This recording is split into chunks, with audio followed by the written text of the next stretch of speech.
இது செய்ய ஆரம்பிக்கிறதுக்கு முன்னாடி ஒரே ஒரு தடவை யோசிச்சுக்கோங்க. ஏன்னா செய்ய ஆரம்பிச்சீங்கன்னா அடிக்கடி செய்வீங்க. இதுல இல்லாத சத்துக்களே கிடையாதுங்க. அத்தனை சத்துக்கள் இருக்கு. இது சாப்பிட்டு பாருங்க, அவ்வளவு எனர்ஜெட்டிக்கா ஃபீல் பண்ணுவீங்க. 2 கைப்பிடி அளவுக்கு கருவேப்பிலை ஆஞ்சிட்டு கழுவி எடுத்து வச்சிருக்கேன். கழுவிட்டு அப்படியே தண்ணி வடிச்சிட்டு ஃபேன் காத்துல வச்சீங்கன்னா அந்த ஈரம் எல்லாம் காஞ்சிரும். அப்படி இல்லைன்னா ஒரு டவல் வச்சு தொடச்சுக்கோங்க, ஈரம் இல்லாம பாத்துக்கோங்க, அவ்வளவுதான்.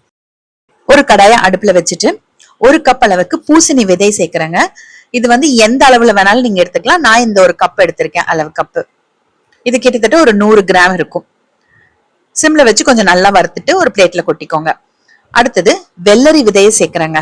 அதுவும் அதே அளவு சிம்ல வச்சு வறுத்துக்கோங்க. நான் யூஸ்வலா 5 விதமான விதை சேர்ப்பேன். என்கிட்ட இன்னைக்கு 3 தான் இருக்கு. அந்த 3 வச்சுதான் உங்களுக்கு நான் செஞ்சு காமிக்கிறேன். நான் இது கூட தர்பூஷணி விதை, முலாம்பழம் விதை அது கூட சேர்ப்பேன். அது இல்லை என்கிட்ட. இப்ப வெள்ளரி விதை நல்லா வறுத்து எடுத்துட்டோமா, அதே கப்ல ஆளி விதை, பிளாக்ஸ் சீடுன்னு சொல்லுவோம் பாருங்க, அதுவும் சேர்த்துட்டு நல்லா எல்லாமே சிம்ல வச்சு கொஞ்சம் நல்லா வாசம் வர வரைக்கும் வறுத்து எடுத்துக்கோங்க. இந்த பிளாக்ஸ் சீடு மட்டும் நல்லா படப்படன்னு பொரியும். படப்படன்னு பொரியும் போது எடுத்துருங்க, அதுக்கு மேல வேண்டாம். எல்லாமே ஒன்னாவே பிளேட்ல கொட்டி வச்சுக்கலாம். இப்ப அதே கப்ல 1 கப் அளவுக்கு பாதாம், நட்ஸும் அதே மாதிரி தாங்க. உங்ககிட்ட என்ன இருக்கோ அதை சேர்த்துக்கோங்க. மெத்தட் இதுதான். நீங்க அது எப்படி உங்ககிட்ட இருக்கிற பொருளை வச்சு மாத்திக்கலாம், சரிங்களா? அதுவும் லைட்டா வறுத்துட்டு சேர்த்துக்கோங்க. அதே கப்ல 1 கப் அளவுக்கு வேர்க்கடலை. உங்களுக்கு தோல் வேண்டாம்னா தோல் எல்லாம் எடுத்துட்டு சேர்த்துக்கோங்க. நான் தோலோட தான் சேர்க்கிறேன். இது வறுத்த வேர்க்கடலை தான், சும்மா லைட்டா சூடானா போதும். அதே மாதிரி பொட்டுக்கடலை, எல்லாமே ஒரே அளவு, அதுவும் சேர்த்துட்டு நல்லா வறுத்துக்கலாம். இது எல்லாமே வறுப்பட்டதுதான், பொடிக்கிறதுக்கு ஈஸியா இருக்கும்ன்றதுனால கொஞ்சம் வறுத்துக்கலாம். எல்லாமே ட்ரையா தாங்க வறுக்கிறேன். அடுத்தது அதே கப்ல கருப்பு எள்ளு, 1 கப் அளவுக்கு கருப்பு எள்ளு எடுக்கிறேன். உங்ககிட்ட வெள்ளை எள்ளு இருந்தாலும் எடுத்துக்கோங்க. எள்ளுல அவ்வளவு கால்சியம் இருக்குங்க, நம்ம அதை ஜாஸ்தி எடுத்துக்கிறதே கிடையாது. ஒரு 6-7 ஏலக்காய், அதுவும் இந்த எள்ளோடவே சேர்த்துட்டு வறுத்துக்கலாம். ஏன்னா அது கொஞ்சம் சூடாச்சுன்னா பொடியறக்கு ஈஸியா இருக்கும். இப்ப எள்ளும் வாசம் வர வரைக்கும் வறுத்துட்டு எடுத்து அதே பிளேட்ல வச்சுக்கலாம். இப்ப அடுத்தது அதே கடாயில இந்த கருவேப்பிலை எடுத்து நான் போடுறேன். என்னோடது கொஞ்சம் ஈரமா இருக்குங்க, அதனால கொஞ்சம் லேட் ஆகும் வறுபடுறதுக்கு. நல்லா சிம்ல வச்சுட்டு வறுத்து விடுங்க. கரிஞ்சிட வேண்டாம், ஆனா கொஞ்சம் நல்லா வறுபடணும். ஈரம் இருந்துச்சு அப்படின்னா நம்ம ரொம்ப நாளைக்கு அந்த பொடியை வைக்க முடியாது. இப்ப நம்ம ஏற்கனவே வறுத்த பொருள் எல்லாமே ஒன்னா தட்டுல போட்டிருக்கு, ஆறிட்டு இருக்குங்க. இப்ப இந்த கருவேப்பிலையும் நம்ம நல்லா வறுத்து எடுத்துக்கலாம். நீங்க கருவேப்பிலைக்கு பதிலா முருங்கை இலை கூட செய்யலாங்க.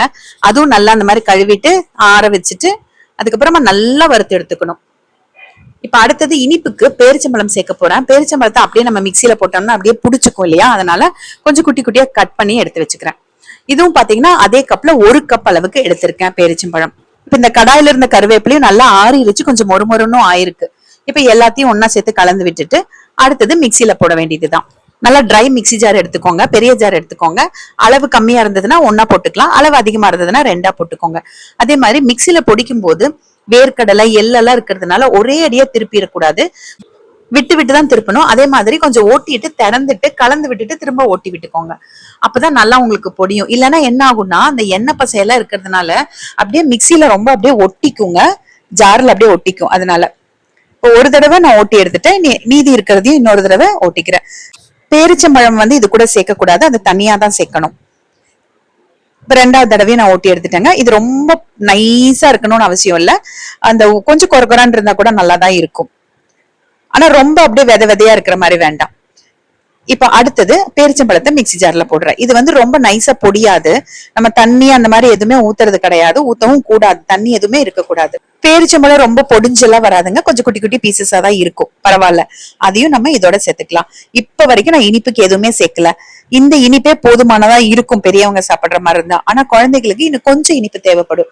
அப்போ நான் எடுத்த அதே கப்ல ஒரு 1/2 கப் அளவுக்கு நாட்டு சக்கரை நான் சேர்க்கிறேன். நீங்க கருப்பட்டியோ இல்ல வெல்லமோ கூட அப்படியே சேர்த்துக்கலாம், பாகு காய்ச்சணும்னு அவசியம் கிடையாது.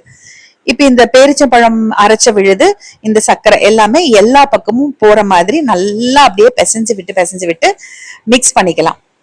இது நெய் தேவை கிடையாது, டேஸ்டுக்காக தான் நான் சேர்க்கிறேன். ஏன்னா நெய் இல்லாமே உருண்டை பிடிக்க முடியும். ஒரு 4-5 ஸ்பூன் அளவுக்கு நெய் நல்லா சூடு பண்ணி ஊத்திக்கலாம். ஊத்திட்டு கொஞ்சம் நல்லா ஆறினதுக்கு அப்புறமா கலந்து விட்டுக்கணும், ஏன்னா இப்ப நெய் சூடா இருக்கு. இப்ப இது கூட நீங்க முந்திரி, திராட்சை எது வேணும்னாலும் வறுத்து கொட்டிக்கலாம். அதே மாதிரி பாதாம், வேர்க்கடலை, பொட்டுக்கடலை, எள்ளு எடுத்திருக்கேன். உங்ககிட்ட வால்நட்டு இல்ல பிஸ்தா, முந்திரி எது இருந்தாலும் அதுவும் நீங்க ஒரு கப் சேர்த்து வறுத்துக்கலாம். அதுக்கு தகுந்த மாதிரி கருவேப்பிலை கொஞ்சம் அதிகப்படுத்திக்கோங்க, சரிங்களா? அவ்வளவுதான். நல்லா கலந்துட்டு உருண்டை பிடிக்க வேண்டியதுதான். இது ஒரு 15 நாள் வரைக்கும் நீங்க வெளியிலேயே வச்சிருந்தாலும் நல்லாதான் இருக்கும். எண்ணெய் வாசம்ல எதுவும் வரல, நான் செக் பண்ணி பார்த்துட்டு தான் உங்களுக்கு சொல்றேங்க. 3 வயசு குழந்தைகள்ல இருந்து பெரியவங்க வரைக்கும் யார் வேணும்னாலும் சாப்பிடலாம். டெய்லி 2 உருண்டை சாப்பிட்டா போதுங்க. காலையில நேரம் சாப்பிட்டீங்க அப்படின்னா நாள் பூரா நல்லா ஃப்ரெஷ்ஷா எனர்ஜெட்டிக்கா இருக்கு. எப்படி இருந்ததுன்னு எனக்கு கமெண்ட்ல சொல்லுங்க. கண்டிப்பா நீங்க செய்றீங்க.